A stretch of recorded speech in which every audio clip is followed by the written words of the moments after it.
Hello friends and welcome to my job post channel and we are back again with the important and best questions of the general management for the Vyapam exam. पिछले video में हमने लगभग 90 question किए थे and इस video में लगभग हम 100 क्वेश्चन करेंगे। ये वो क्वेश्चन है जो अभी तक के एग्जाम में आए हैं या फिर आने वाले हैं, क्योंकि सबसे बेस्ट क्वेश्चन है ये जनरल मैनेजमेंट के लिए। जनरल मैनेजमेंट 25 नंबर का आता है, ये बात ध्यान रख के ही हमको इस वीडियो को देखना है क्योंकि ये बहुत इंपॉर्टेंट पार्ट है। 25 मार्क्स बहुत इंपॉर्टेंट है आपके ग्रुप 2 सब ग्रुप 4 के रिक्रूटमेंट के लिए, आपकी ज्वाइनिंग पक्की करने के लिए। स्टार्ट करते हैं। प्रबंध क्या है? प्रबंध कला और विज्ञान है। समामेलन से पूर्व की हानि कहाँ डेबिट की जाती है? ये ख्याति खाते में की जाती है, यानी कि गुडविल अकाउंट में। प्रबंध वही है जो प्रबंधक का कार्य करता है। किसका कथन है? ये लुइस एलन का है। लुइस एलन का मैं आपको फोटो दिखा देता हूं ताकि आपको थोड़ा सा याद रहेगा। तो प्रबंधक वही है जो प्रबंधक का कार्य करता है। ये लुइस एलन ने कहा था। किसी कंपनी द्वारा अपने उत्पादों को प्रचार करना प्रबंध के किस भाग में आता है? ये आता है विपणन में। विपणन यानी कि मार्केटिंग, यानी कि अगर कोई कंपनी अपने ब्रांड का अपने उत्पाद का प्रचार कर रहा है, यानी कि ब्रांडिंग कर रहा है, मार्केटिंग कर रहा है, तो वो विपणन कहलाता है। ठीक है। नैतिकता, आचार संहिता और परामर्श किसकी विशेषता है? तो ये सारी पेशे की विशेषता है, यानी कि किसी भी पेशे की कोई विशेषता क्या होनी चाहिए? नैतिकता, आचार संहिता और परामर्श। नीतियों एवं लक्ष्यों का निर्धारण किसके द्वारा किया जाता है? तो ये प्रशासन, यानी कि प्रशासन के द्वारा किया जाता है कि नीति बनाना, लक्ष्य निर्धारण करना। कर्मचारी सिर्फ कार्य करता है। ये एक बेसिक सी बहुत समझने वाली बात नहीं है, सिर्फ सेल्फ अंडरस्टैंडिंग बात है ये कि प्रशासन के द्वारा ही नीति और लक्ष्य का निर्धारण किया जाता है। दो साझेदारों के मध्य 2:3 में व्यापार विभाजित है। गत वर्ष का शुद्ध लाभ 2,90,000 है, तब दोनों में मध्य लाभ किस तरह विभाजित होगा? तो इसके लिए नॉर्मली करना है कुछ नहीं, थोड़ा सा मैथमेटिकल क्वेश्चन है। इसमें 2,90,000 इंटू 3/5 कर दो या 2/5 कर दो तो आपका आंसर आ जाएगा। नॉर्मली ऐसा आ जाएगा। तो आपका एक निकल जाएगा, एक को फिर दूसरे से माइनस कर दो, यानी कि 1,16,000 और 1,74,000, इस प्रकार से आपका आंसर आ जाएगा। मैं एक बार और बताया था आपको, 2,90,000 इंटू 2/5 या फिर 3/5 कर दोगे तो आपको एक का हिस्सा मिल जाएगा। जो हिस्सा मिलेगा आपको उसको 2,90,000 में से माइनस कर देना। विभागीय प्रबंध किस प्रबंधन के अंतर्गत आता है? तो ये मध्यवर्ती प्रबंध के अंतर्गत आता है। प्रबंध कैसी प्रतिभा है? ये जन्मजात एवं अर्जित होती है, यानी कि जो मैनेजमेंट की स्किल है वो या तो आपकी बाय बर्थ होगी या फिर अर्जित करनी पड़ेगी। जैसे मैं इसका एग्जांपल देता हूँ। अगर कोई व्यक्ति एक दवाई बेच रहा है और वो दवाई बेच रहा है कि आपको पतला कैसे होना, तो अगर एक व्यक्ति पतला है तो उसको कोई दिक्कत नहीं होगी दवाई बेचने में कि देखो मैं इससे पतला हुआ हूँ। लेकिन अगर एक व्यक्ति मोटा है तो उसको पहले अपने आप को पतला करना पड़ेगा, उसको अर्न करना पड़ेगा, उसको अर्जित करनी पड़ेगी, तब जाके वो दवाई बेच पाएगा। तो एक इस प्रकार से प्रबंधन भी दो प्रकार से होते हैं, जन्मजात और अर्जित।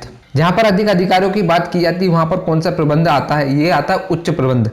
नीतियों को क्रियान्वित करने वाला तंत्र कौन सा है? तो वो है संगठन। संगठन ही नीतियों को क्रियान्वित करता है। प्रबंध के निचले स्तर को क्या कहा जाता है? ये कहा जाता है प्रथम श्रेणी प्रबंध या फिर पर्यवेक्षक प्रबंध, जो कि क्या करता है? इंस्पेक्शन करता है। प्रबंध प्रत्येक व्यवसाय की गत्यात्मक तथा जीवनदायी तत्व है। किसका कथन है? यह पीटर ड्रकर की है।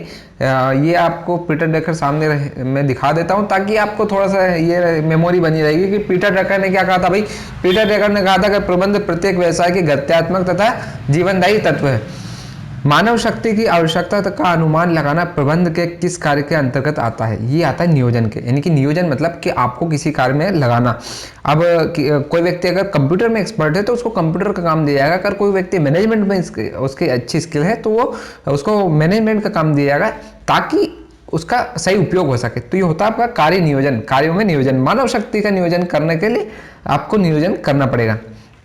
विपणन विचार प्रबंध का वह दर्शन है जो विपणन क्रियाओं का मार्गदर्शन करता है। यह कथन किसका है? तो ये कथन है बेकफील्ड का। अभिप्रेरणा को प्रबंध का कौन सा पक्ष कहा जाता है? अभिप्रेरणा को प्रबंध का मानवीय पक्ष कहा जाता है। क्योंकि अभिप्रेरणा क्या होता है? मोटिवेशन, इंस्पिरेशन अंदर से कुछ होता है तो वो क्या होती है? एक मानव के लिए ही काम करेगी, मशीन के लिए काम नहीं करेगी। प्रबंध क्रिया का अंतिम कार्य किसे कहा जाता है? ये कहा जाता है नियंत्रण को। यानी कि प्रबंध में सबसे मेन इंपॉर्टेंस ये होती है, आपकी प्लानिंग तो है ही, इसके साथ आपको control to the all over the things, यानी कि कंट्रोल होना चाहिए आपका, चाहे वो ह्यूमन रिसोर्स पे हो, चाहे वो आपका पॉलिसीज के डायरेक्शन पे हो, पॉलिसी इंप्लीमेंटेशन पे हो, सब पे आपका क्या होना चाहिए? नियंत्रण होना चाहिए। अधिकार अंतरण क्या है? ये प्रबंधन की एक तकनीक है, ठीक है। व्यापार में सर्वहित किस बात की तरफ इशारा करता है? तो ये नैतिकता की तरफ इशारा करता है। तो यानी कि सर्वहित की अगर बात करें तो अगर कोई बिजनेसमैन अगर ये बोलता है कि सर्वहित होना चाहिए तो वो एक नैतिकता दिखा रहा है। बाजार मूलक विक्रय प्रयास किसमें किया जाता है? तो ये विपणन प्रबंधन में किए जाते हैं। कि विपणन यानी कि मार्केटिंग मैनेजमेंट में किए जाते हैं। मतलब आपको ऐसी चीजें दिखा रहा है जिसमें बाजार में आपकी चीजें क्या हो, बिके। बाजार मूलक विक्रय प्रयास, ऐसे प्रयास किए जाते हैं विपणन मार्केटिंग मैनेजमेंट के द्वारा। पैकिंग और ब्रांडिंग किसका कार्य है? ये विपणन का है, यानी कि मार्केटिंग का काम है कि आपकी पैकिंग कैसी होनी चाहिए और आपकी ब्रांडिंग कैसी होनी चाहिए। प्रतिफल दर में परिवर्तनशीलता को किस रूप में जाना जाता है? तो ये इसको जोखिम के रूप में जाना जाता है। यानी कि कोई भी चीज अगर परिवर्तन हो रही, चेंज हो रही तो वो एक जोखिम है। जैसे कि अभी एक तरह से देखें तो कोरोना निकला, तो ये बहुत बड़ा ड्रास्टिक चेंज होगा, सभी के पूरे लाइफ स्टाइल में चेंज होगा। तो एक परिवर्तनशील था, तो इसमें कई सारे बिजनेस चले गए, वो कुछ सारे बिजनेस, बहुत सारे बिजनेस खड़े भी हो गए। तो ये एक तरह से किसी लोगों ने अवसर में बदल लिया और किसी के लिए ये बहुत बड़ा अकाल हो गया। प्रबंध यह जानने की कला है कि आप क्या करना चाहते हैं और तत्पश्चात यह देखना कि वह सर्वोत्तम तथा मितव्ययी विधि से किया जाता है। यह कथन किसका है? यह है F.W. टेलर। आपको इनका नाम जरूर याद रखना है क्योंकि इनने बहुत सारे सिद्धांत दी हैं, या इनका आगे भी दिखा दूंगा मैं आपको। ये रहे फोटो, तो आप इनको देख सकते हैं F.W. टेलर को। इन्होंने बोला था प्रबंध यह जानने की कला है कि आप क्या करना चाहते हैं और तत्पश्चात यह देखना कि वह सर्वोत्तम तथा मितव्ययी विधि से किया जाता है। निरख पत्र के उत्तर में उत्पादन से माल मंगाने के लिए कौन सा पत्र लिखा जाता है? तो वो आप कौन से लिखते हैं? आदेश देते हैं कि भैया हमें माल चाहिए। प्रबंध के संपूर्ण ढांचे की नींव किसे कहा जाता है? तो ये कहा जाता है संगठन को। यानी कि अगर मैनेजमेंट है तो उसका संपूर्ण ढांचे की नींव कौन होगी? एक ऑर्गेनाइजेशन होगी। कर्मचारियों की पदोन्नति करना किस प्रकार की अभिप्रेरणा है? देखो, कर्मचारियों की पदोन्नति कर रहे हैं तो एक ये मोटिवेशन तो है, पर ये आमोद्रिक है, गैर वित्तीय अभिप्रेरणा है, ठीक है। एक तरह से इसमें कोई वित्तीय फायदा नहीं हो रहा, लेकिन थोड़ा सा वित्तीय नुकसान ही होगा, लेकिन इसमें अभिप्रेरणा ही मिलेगी। विपणन तथा विक्रय में अंतर का आधार क्या क्या होता है? तो ये होता है क्षेत्र, उद्देश्य, प्रारंभ, अवधि और व्यापकता। तो विपणन यानी कि मार्केटिंग एंड विक्रय यानी कि सेलिंग, दोनों, मार्केटिंग एंड सेलिंग दोनों अलग अलग चीजें। मार्केटिंग मतलब आप किसी चीज की मार्केटिंग करना है, और अगर सेलिंग की बात करूं तो आप उसको सेल कर रहे हो। तो इसके अलग अलग आधार है, इनकी क्षेत्र है, उद्देश्य है, प्रारंभ, अवधि और व्यापकता। देखो अगेन उनका नाम आ गया है F.W. टेलर का। टेलर के क्रियात्मक फोरमैनशिप का विकसित स्वरूप कौन सा है? तो यह है कार्यात्मक संगठन, ठीक है। किस संप्रेषण की गति अपेक्षाकृत तीव्र होती है? संप्रेषण मतलब होता है कम्युनिकेशन यानी कि बातचीत करने का जरिया, ठीक है। तो किस संप्रेषण की गति अपेक्षाकृत तीव्र होती है? तो अनौपचारिक यानी कि होता है अनऑफिशियल, यानी कि आप पत्र लिखेंगे, पत्र जाएगा, या फिर मेल करेंगे, मेल देखेंगे, इससे अच्छा होता है। जैसे अनऑफिशियल अगर अपन बात कर लेते हैं किसी से तो वो काम जल्दी हो जाता है। तो ये क्वेश्चन इसमें ये बताना चाह रहा है। निर्देशन प्रबंध का कैसा कार्य है? तो ये प्राथमिक कार्य है, यानी कि आप किसी भी काम करने के लिए आप निर्देश कर रहे हैं तो वो आपका प्राथमिक कार्य होता है। प्रबंध का वह तंत्र कौन सा है जिसके माध्यम से प्रबंध अपना कार्य सुचारू ढंग से संपन्न करता है? तो वो है संगठन। सक्रिय प्रबंध किसे कहा जाता है? तो वो निर्देशन को कहा जाता है। कर्मचारी द्वारा किए जाने वाले कार्यों को देखना क्या कहलाता है? वो कहलाता है पर्यवेक्षण। यानी कि जैसे आपने, मैं एक एग्जाम्पल बताता हूँ, अगर आप ऑफिस में और अगर आपने कोई लेटर ड्राफ्ट किया तो उसको देखना, वो क्या होता है? पर्यवेक्षण है। उसमें गलती तो नहीं है, सुधार तो नहीं है, अगर ठीक बना तो ओके। या फिर आप मार्केटिंग कर रहे हैं तो मार्केटिंग के लिए आपने कैसा एडवर्टीजमेंट आपने बनाया है तो उसको देखना तो पड़ेगा। तो ये हाई अथॉरिटीज देखती है, तो उसको बोलते हैं पर्यवेक्षण। प्रतिभूतियों का मूल्य निर्धारण, प्रतिभूतियों का चुनाव और विनियोक्ताओं को सुरक्षा किसके प्रमुख कार्य हैं? तो ये स्कंद विनिमय के हैं, यानी कि स्कंद विनिमय की स्टॉक एक्सचेंज के कार्य हैं ये। प्रतिभूति यानी कि सिक्योरिटीज का मूल्य निर्धारण, सिक्योरिटीज का चुनाव और विनियोक्ताओं को सुरक्षा किसके प्रमुख कार्य है? स्टॉक एक्सचेंज के। ये थोड़े से वर्ड्स है तो मैं आपको इंग्लिश में बता देता हूँ ताकि आपको बेटर तरीके से समझ में आए। टेलर, देखो वापस से टेलर का नाम आ गया है। टेलर ने क्रियात्मक संगठन के लिए कुल कितने नायकों की नियुक्ति पर बल दिया है? तो टोटल 8 है। यानी कि ये एक बहुत बड़ा प्रिंसिपल है। मैं आपको बहुत शॉर्ट पे बता देता हूँ। 8 बॉसेस ऑफ सिस्टम। तो 8 बॉसेस सिस्टम है: time and cost, work, instructions, process and order, process preparation, maintenance, quality check, technical supervision and employ management. तो ये 8 आपके क्रियात्मक संगठन के लिए 8 नायक हैं। तो आप इसको याद रखें। पारस्परिक सामाजिक संबंधों के कारण किस प्रकार के संगठन की उत्पत्ति होती है, तो वो होती है अनौपचारिक। यानी पारस्परिक संबंध अगर बन जाते हैं तो वो एक तरह से अनऑफिशियल संगठन हो जाता है। कई बार इसका नुकसान भी होता है, कई बार इसका फायदा भी होता है। कि फायदा ये होता है कि आपसे लोग दिल से काम करने लगते हैं, और अनौपचारिक में ये है कि कभी कभी आपको बात को लाइटली ले लेते हैं कर्मचारी में। जहाँ कार्य पर खतरा अधिक होता है वहाँ प्रशिक्षण हेतु अपनाई जाने वाली विधि कौन सी है, तो वह है प्रकोष्ठ प्रशिक्षण। यहाँ यह कार्य देखना किसका कार्य है कि कार्य योजना के अनुरूप चल रहा है या नहीं, तो ये नियंत्रक या नियंत्रण देखता है कि कोई कार्य जो प्लानिंग बनाई थी उसके अनुसार चल रहा है कि नहीं, कि जो कंट्रोलर होता है वो इसको देखता है। प्रबंध का कौन सा कार्य मानवीय संसाधन प्रबंध के नाम से जाना जाता है, तो नियुक्तिकरण। तो देखो नियुक्तिकरण यानी कि अपॉइंटमेंट जो करते हैं वो कौन सा होता है, मानवीय संसाधन प्रबंध के नाम से जाना जाता है। यानी कि अगर आप ह्यूमन रिसोर्स को आप अपॉइंट कर रहे हो तो वो मानवीय संसाधन प्रबंधन यानी कि ह्यूमन रिसोर्स मैनेजमेंट के अंतर्गत आता है। अधीनस्थों के पद प्रदर्शन तथा पर्यवेक्षण का प्रबंधी कार्य क्या कहलाता है, तो वो निर्देशन यानी कि आपके किसी कार्य के लिए पद प्रदर्शन कर रहे हैं, कैसे करना है, और उनका पर्यवेक्षण भी कर रहे हैं कि कार्य ठीक प्रकार से हो रहा है कि नहीं हो रहा है, तो ये निर्देशन कहलाता है। किस पूंजी बाजार में पूर्व में जारी प्रतिभूतियों का क्रय विक्रय होता है, तो ये द्वितीयक बाजार में होता है। पूर्व निर्धारित लागतों को किस नाम से जाना जाता है, तो ये मानक लागत यानी कि ये स्टैंडर्ड कॉस्ट होता है आपका। किसी सामान्य उद्देश्य या उद्देश्यों की प्राप्ति हेतु विशिष्ट अंगों का मैत्रीपूर्ण संयोजन ही संगठन कहलाता है। यह किसका कथन है, ये कथन है प्रोफेसर हैने का। प्रोफेसर हैने ने कहा था कि किसी सामान्य उद्देश्य या उद्देश्यों की प्राप्ति हेतु विशिष्ट अंगों का मैत्रीपूर्ण संयोजन ही संगठन कहलाता है। यानी कि जैसे कि कोई संगठन है और उसमें कोई मैत्रीपूर्ण संबंध नहीं है, सिर्फ आ रहे काम करके जा रहे हैं बस बात खत्म, तो ये एक सफल संगठन नहीं कहलाएगा। उसमें जो अनऑफिशियल की अपन बात कर रहे थे अभी, तो अनऑफिशियलिटी थोड़ी सी होनी चाहिए ताकि कोई व्यक्ति है दिल से काम कर सके, या वो बोर ना हो, या फिर एक दूसरे का सहयोग बना रहे। किसी पद पर किसी योग्य व्यक्ति की नियुक्ति करना क्या कहलाता है, तो ये आपका कहलाता है नियुक्तिकरण, ये यानी कि अपॉइंटमेंट। विश्व एक बाजार के स्वरूप में दिखाई देता है, तो ये ग्लोबलाइजेशन में दिखाई देता है, यानी कि वैश्वीकरण में। वैश्वीकरण के द्वारा हुआ क्या, सारा विश्व क्या हुआ, एक बाजार के रूप में दिखने लगा। जो कि इस नीति को अपन ने 1991 में अपनाया था, जब हमारे पास दिक्कत आ गई थी, हमारे पास पैसा नहीं बचा था, तब हमने एलपीजी हमने अपना लिया था, लिबरलाइजेशन, प्राइवेटाइजेशन एंड ग्लोबलाइजेशन। तो उसमें वैश्वीकरण जो है वो ग्लोबलाइजेशन ही है। विज्ञापन भर्ती का कौन सा स्रोत है, तो ये बाह्य भर्ती है। चालू संपत्तियां माइनस चालू देयता क्या कहलाती है, आपकी शुद्ध कार्यशील पूंजी कहलाती है। चालू परिसंपत्तियां माइनस चालू देयता, यानी कि जो आपके पास चालू एसेट है और चालू जो डेप्थ है उसका अगर उसको माइनस कर देते हैं तो उसका आपका शुद्ध एक्टिव पूंजी, एक्टिव एसेट कहलाती है। जिन स्थानों पर ऑर्डर प्राप्ति वाली प्रतिभूति का सौदा होता है वे क्या कहलाती है, तो वे कहलाती है पिट और बिंग। टाइपिस्ट पद के लिए टाइपिंग की गति की परीक्षा लेना भर्ती की कौन सी प्रक्रिया है, यह है विशिष्ट योग्यता परीक्षा। यानी कि जैसे आपको पता है कि अपन जैसे अभी ग्रुप 2 सब ग्रुप 4 की अपन तैयारी कर रहे हैं, तो इसमें टाइपिंग यानी कि सीपीसीटी मांगी थी, तो ये आपकी विशिष्ट योग्यता है। आप लोग पहले ही दे चुके होंगे इसकी परीक्षा, तभी आप इस वीडियो को देख रहे हैं, तो उन्होंने आपकी विशिष्ट योग्यता को उससे पहचाना है। नेता द्वारा प्रतिनिधित्व किए जाने वाले समूह के अन्य सदस्य क्या कहे जाते हैं, ये आपके अनुयायी कहलाते हैं, फॉलोवर्स कहलाते हैं, ठीक है।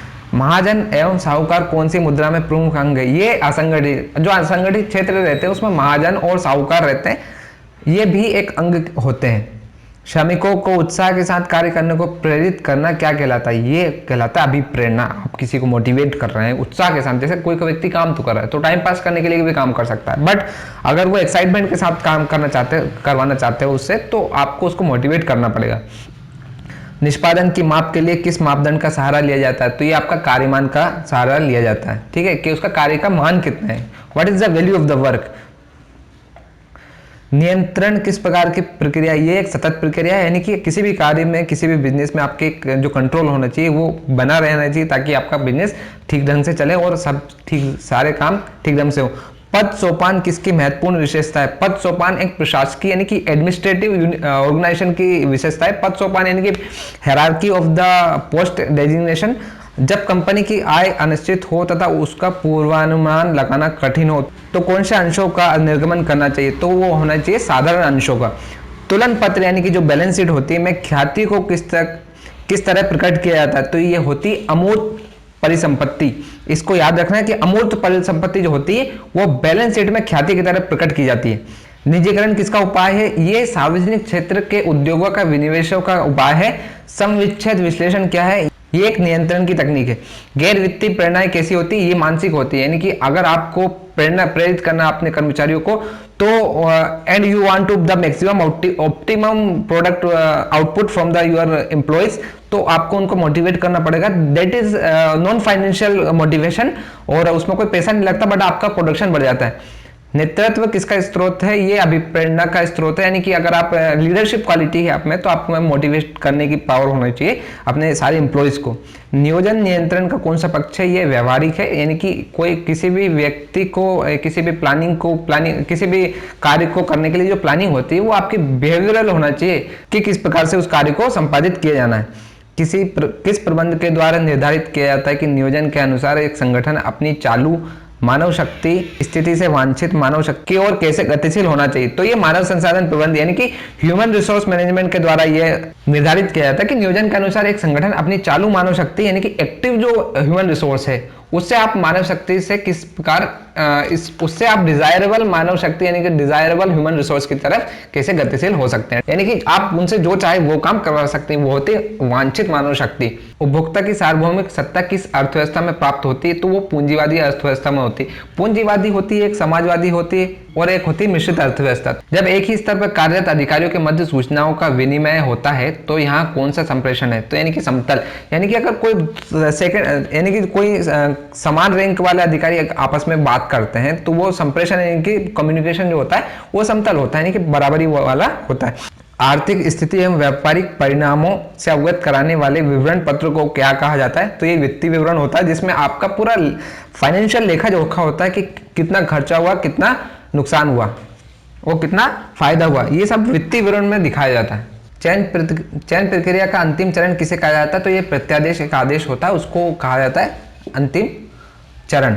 ठीक है। उपक्रम स्तर पर प्रशासनिक प्रबंध का विकास किसने किया? तो ये हेनरी फेयल ने किया। हेनरी फेयल को मैं आपको फोटो दिखा देता हूं तो ताकि आपको याद रहे कि उपक्रम स्तर पर प्रशासनिक प्रबंध का विकास भैया हमने किया है, हेनरी फेयल ने किया। ठीक है।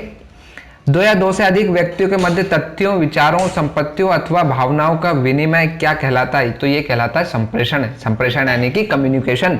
उपक्रम के सभी कार्यों में कर्मचारियों को सहयोग प्राप्त करना क्या कहलाता है? ये सहभागिता कहलाता है। जैसे कि आपके पास 10 कर्मचारी हैं और आप उसमें से सिर्फ 2 ही काम कर रहे हैं तो वो एक तरीके से एक सहभागिता नहीं कहलाएगी। सहभागिता वो होगी कि 10 में से 8 आपके काम करें। दैट इज सहभागिता। किसी भी ऑर्गेनाइजेशन में सहभागिता होनी चाहिए ताकि सारे कर्मचारी अधिकारी एक दूसरे का सपोर्ट करें और काम होना चाहिए कुल मिला के। प्रशिक्षण अवधि में प्रशिक्षु को क्या प्राप्त होता है? तो उसको प्राप्त होता है अप्रेंटिस। एक अप्रेंटिस कहा जाता है इनको। तालिका यानी कि माल सूची किस प्रकार की परिसंपत्ति है? तो ये चालू परिसंपत्ति।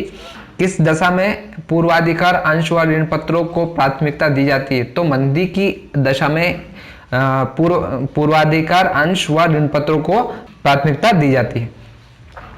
पूंजीवादी और समाजवाद के मध्य कौन सी अर्थव्यवस्था होती है? तो पूंजीवादी और समाजवाद के मध्य जो होती है वो मिश्रित अर्थव्यवस्था होती है। मिश्रित अर्थव्यवस्था में दोनों का मेलजोल होता है। हमारी जो भारत की अर्थव्यवस्था है वो मिश्रित अर्थव्यवस्था है। अगर वहीं पर देखें तो जो चीन की है वो पूंजीवादी है, और वहीं अगर रूस की देखें तो रूस की जो थी वो समाजवादी थी 1991 के पहले जब वो सोवियत संघ था। अब जब उसके बाद जब विघटन हुआ तब वो मिश्रित अर्थव्यवस्था में कन्वर्ट हुआ। प्रबंध विकास कार्यक्रम की धुरी क्या है? तो यह स्वयं अभिप्रेरणा। प्रबंध विकास कार्यक्रम यानी कि जो सेल्फ मोटिवेशन होता है, सेल्फ किसी का इंस्पिरेशन होता है, दैट इज प्रबंध विकास कार्यक्रम की धुरी। एंड लागत निर्धारण की त्रुटि क्या है? लागत निर्धारण की त्रुटि है सहायक बही की गणना के दौरान जब एक गलती हो जाती है, यानी कि अगर बही की गणना के अगर एक भी गलती हो जाती है तो उसमें पूरी त्रुटि हो जाती है। विभिन्न हितधारकों के लिए कौन सा विवरण तैयार किया जाता है? तो इसके लिए वित्तीय विवरण तैयार किया जाता है। शॉप मैनेजमेंट पुस्तक किसने लिखी है? ये लिखी है डब्ल्यू.एफ. टेलर। मैंने बता रहा हूँ आपको, बहुत इंपॉर्टेंट ये ऑथर है, ये बहुत इंपॉर्टेंट पर्सन है डब्ल्यू.एफ. टेलर। ये इन्होंने ये बुक लिखी है शॉप मैनेजमेंट। अधीनस्थों के पद प्रदर्शन तथा पर्यवेक्षण का प्रबंधकीय कार्य क्या कहलाता है? तो ये कहलाता है निर्देशन, यानी कि आपको कैसे कार्य करना है और उसका फिर एनालाइज करना है कि काम ठीक से हो रहा है कि नहीं, निर्देशन कहलाता है। नियोजन का घनिष्ठ संबंध किस प्रक्रिया से है? तो यह है बौद्धिक प्रक्रिया से। सिद्धांत सत्य का एक आधारभूत वक्तव्य होता है जो विचार या कार्य का मार्गदर्शन करता है। ये किसका कथन है? ये George R Terry. George R Terry ये व्यक्ति हैं, इन्होंने कथन दिया था कि सिद्धांत सत्य का एक आधारभूत वक्तव्य है जो विचार या कार्य का मार्गदर्शन करता है। एक बिजनेस कंपनी द्वारा इंटरनेट के माध्यम से उत्पादों का प्रचार करना क्या कहलाएगा? ये कहलाएगा ऑनलाइन विपणन, यानी कि ऑनलाइन मार्केटिंग। आजकल सारी कंपनी जो रहती है वो इंटरनेट के माध्यम से उत्पादों का प्रचार करती है, that is online marketing. And जो कंपनीज ऑनलाइन ही बेच रही है उनको ई कॉमर्स कंपनी बोलते हैं। शक्ति का अधीनस्थों में विभाजन क्या कहलाता है? ये तो ये शक्ति पृथक्करण कहलाता है। अगर शक्ति का केंद्रीकरण हो तो वो शक्ति केंद्रीकरण कहलाता है। मैंने आपको पिछली वीडियो में बताया था कि शक्ति का केंद्रीकरण होता क्या है, और शक्ति का पृथक्करण यानी कि लोअर लेवल पे आप शक्ति को बांट, जैसे कि आपने एम्प्लॉइज को अलग अलग काम दे दिए, उनको कुछ अधिकार दे दिए उस काम को करने के लिए।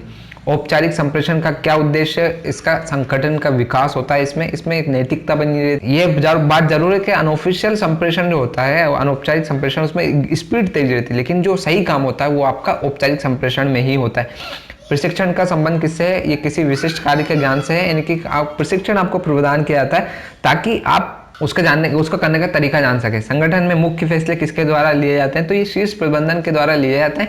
जो भी आपका वहां पर डिसीजिव अथॉरिटी होगी वही आपके संगठन के मुख्य फैसले लेगा। प्रतिभूतियों का देय मूल्य, जब संपत्तियों को चालू मूल्य से अधिक हो तो कौन सी स्थिति कहलाती है? तो ये अति पूंजीकरण कहलाती है।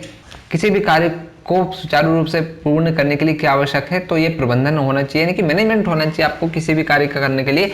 You should have planning and you should have a management that will handle all the things, all the steps of the work।